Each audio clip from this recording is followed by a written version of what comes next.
Chito yake yoseyo yatamziko linori mlendo wafika kotu kokoteza lerori tate mwakusunga kwanu timusia mwana wanu tate mwakusunga kwanu timusia mwana wanu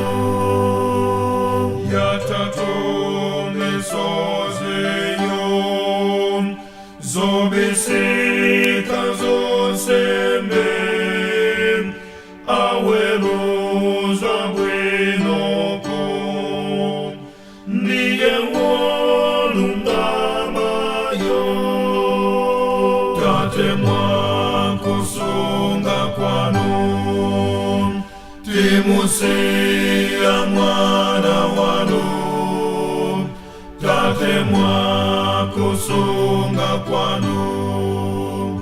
timusia mwana wanu komwe mbusa kwawoko atengela nkosa zose zake asungiramo zosawopaka kose tate mwakusunga kwanu timusia mwana wanu tate mwakusunga kwanu timusia mwana wanu ose akula pawo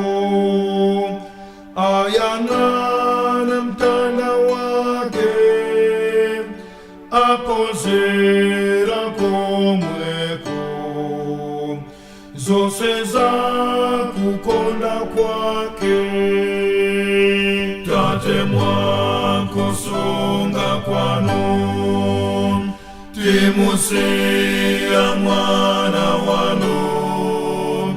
tate mwakusunga kwanu timusia mwana wanu